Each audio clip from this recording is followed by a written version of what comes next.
you guys were talking about the situation, and TJ Houshmandzadeh, who longtime Cincinnati Bengal, actually a Baltimore Raven as well, too. He was a Baltimore Raven, yeah. And TJ had this to say here on Saturday. This was on Up On Game with LaVar Arrington, TJ Houshmandzadeh, Plexico Burris on Fox Sports Radio.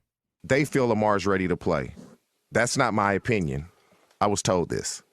They feel Lamar's ready to play, and he's not playing. And they offer Lamar the second most guaranteed money in the history of the NFL. That was behind Deshaun Watson. Obviously, Lamar wants a fully guaranteed contract, and so that's why it's the second most guaranteed money in the history of the league, because they're not going to guarantee the entirety of the contract.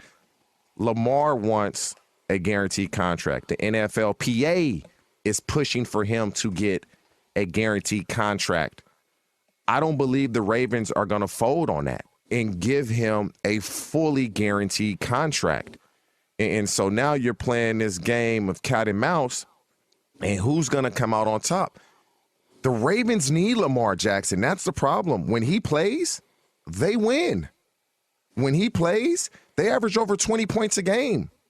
When he does not play, they don't win as much, and they average, I believe it's like 10 points less with another quarterback than Lamar Jackson. And when Lamar Jackson won MVP, the Ravens have had 3 years to show him, we want you to be our long-term quarterback, and they've yet to do that. You've had so much time. And you can say, yeah, Lamar's ready to play. He may be ready to play. But Lamar's not going to play because he feels like what I want and what I feel I've earned and deserved, you're not giving it to me. So that was TJ Houshmandzadeh from Up On Game with LaVar Arrington, TJ and Plexico Burris this past Saturday. They average over 20 points. Yeah. They scored 17 yesterday. They're winning that game if Lamar Jackson's in the game. I mean, that's like, we can, people can try and spin it any way they want to talk about it. But if Lamar Jackson is healthy enough to play in that game, or if he's willing to play in that game with his health being what it is, I think Baltimore wins that game. And I agree. I couldn't agree more. I agree. I just and then it makes you think, after hearing that type of a soundbite, it makes you wonder, did he accomplish what he set out to do, which is, okay, you don't want to pay me? Here's what happens. Ian Rappaport of the NFL Network said this morning that they do still view Lamar Jackson as their franchise quarterback, and they are going to try and sign him to a long-term deal this offseason. Well, that's cool and all. They tried that last offseason, and it didn't work.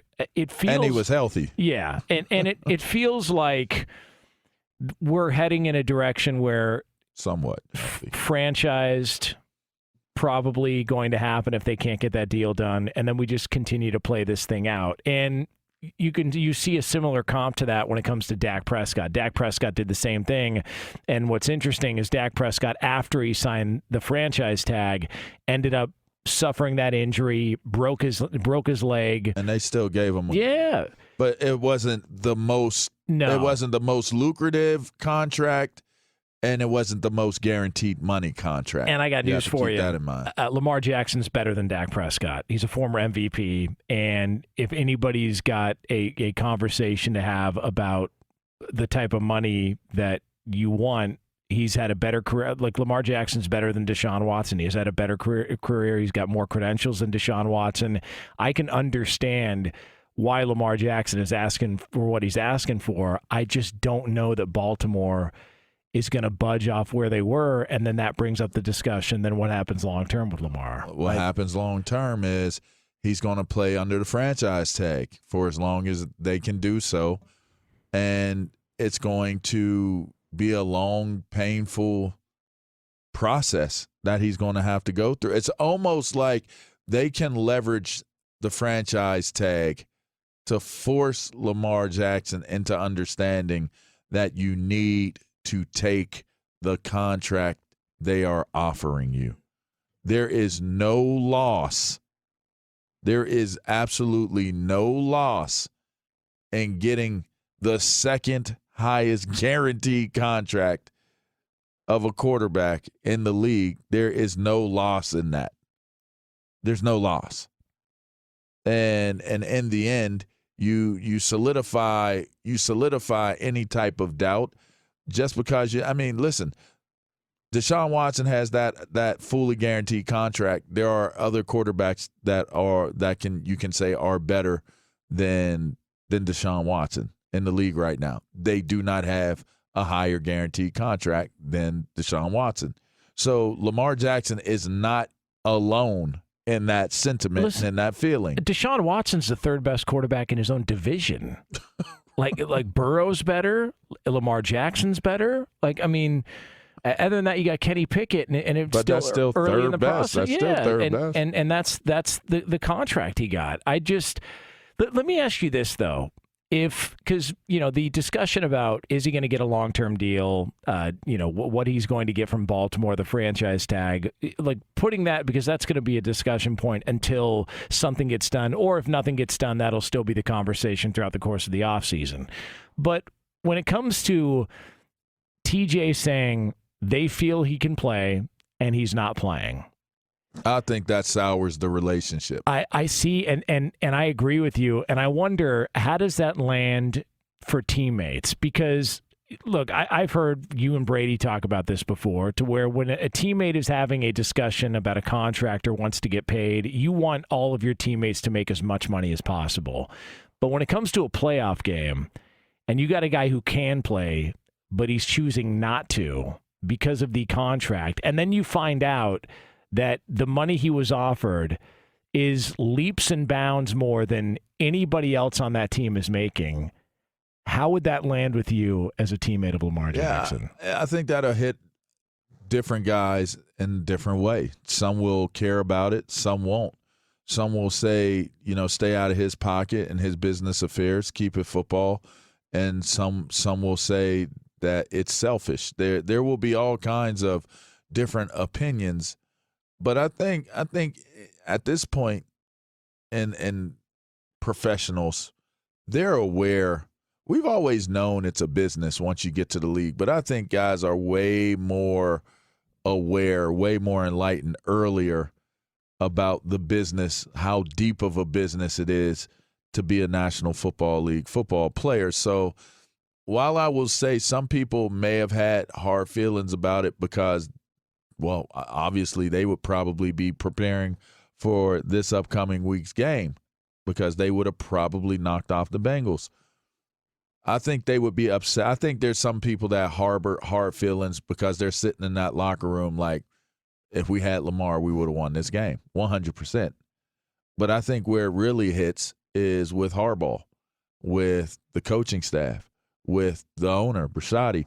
I think it really hits those guys really hard because you could tell by the sound bites that Harbaugh was having in the upcoming weeks to the playoffs that he believed that Lamar Jackson was going to be available. I think if you, in his heart of hearts, you could hear it in his voice that he thought and expected and anticipated that Lamar Jackson would rise up and step up and be ready to play in the playoffs. We did too on the show. Everybody said we thought when he didn't play the final week of the season, it was like, okay, well, that's probably the smart. Buy him an extra week. That'll put him at the 6-week mark, and then he'll be ready for the playoff game. And I think we even asked the question on this show, do you think Lamar Jackson plays in the postseason? And I think we all said yes. I think we all because said yes. You think that's Lamar. He's gonna go out there. He's gonna gut it out. Nobody questions the guy's toughness, but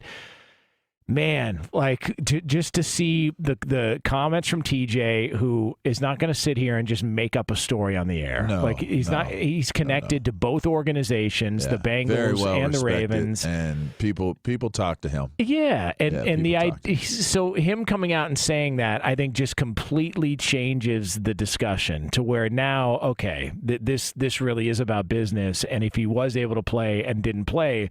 That's the one thing I wonder. How does that land for other people within the team? And then you could tell by the tone that Harbaugh took in his interviews after this became common knowledge, even them asking him about the tweet that Lamar Jackson gave. Like, you're giving an update. Which, by the way, it was a bad decision on Baltimore's part to not report what his current state was, for the simple fact that if it was taking this long for them to get to the same page, they had to have an idea from his practice, what or lack thereof in practicing, that where this was or wasn't going.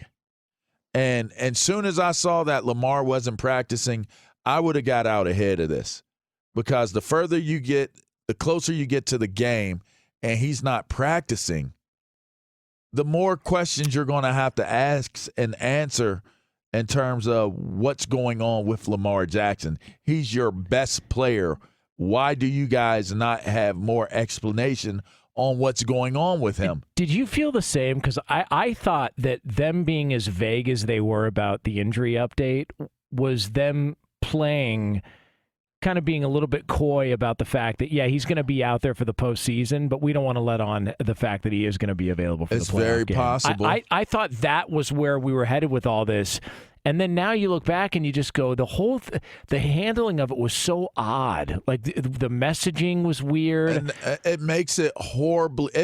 I got to be honest. It makes it a very, very bad look for Baltimore that Lamar Jackson was the one who came out and said what his prognosis and what his current state was health-wise. It's a bad look. It's odd, man. And so, well, and then now it, to me, it exposes an unraveling of a relationship. And I've been a part of a degeneration of a relationship, believe you me. And it can go bad quick. Boom, done. It's done. But did you see your guy RG3 commented on it? What did he say? Well, just basically that Lamar Jackson's doing the right thing. Don't go out there and risk a further injury. That's what he said? And he posted a picture of himself, playing with the torn ligaments in the playoff game in Washington and how it changed the course of his career. Well, it did. Yeah. It definitely did. But, man, RG3, huh? It's got it. Well, It's got to be about RG3. Still working on that book though. Haven't seen that book released. I don't have anything for that. But what I will say is, if that is indeed the case, then this should be a pretty interesting offseason, because your season has come to an end, and basically a guy that is the franchise of your team, you're not paying him what he wants to be paid as the franchise. He's not playing because he doesn't have the contract, and you have to live with what just took place. And somebody, whether it's the owner, whether it's the head coach, whether it's all of the above, they're all, and let's include Lamar Jackson, they're all upset. Everybody's upset. You remember when Jay Cutler left the NFC title game because he hurt his knee, and there were some people that said he could have came back in. He could have came back in. And then you go back and you look, and he tried to play after he suffered the injury, and it was a legitimate MCL injury. He couldn't finish the game, and he got buried by people for that. And then Carson Wentz, who in a playoff game with the Eagles, his first playoff game with Philly after they won that Super Bowl, Carson Wentz actually called himself out of the game against Seattle because he took a hit to the back of the head from Jadeveon Clowney. And there were some people that said, man, in a playoff game, you called yourself out for a concussion, when the thought was, man, there's a lot of players who would have just kept their mouths shut because they wanted to play in the game. Well, that was in the middle of games in the playoffs. Lamar didn't even get to that point. Nope. Lamar didn't make it to the city. Yeah, he didn't even travel. So if other players get criticized in the middle of playoff games from not being able to continue, what about somebody who's not even able to travel to the game? I mean, I don't think you're calling for that. I think you're pointing out the obvious, but I just got to be honest with you. I mean, it's probably coming. It's probably well on its way, where the idea, because the people that's going to hit the worst, the people that's going to rub the wrong way the worst, is going to be the fans. It's going to be the fans that are rubbed the wrong way by this. And it could go either way. They could support Lamar Jackson in this, or they could go against Lamar Jackson. Either way, it just doesn't seem like internally at the Ravens facility this has a real opportunity of ending well.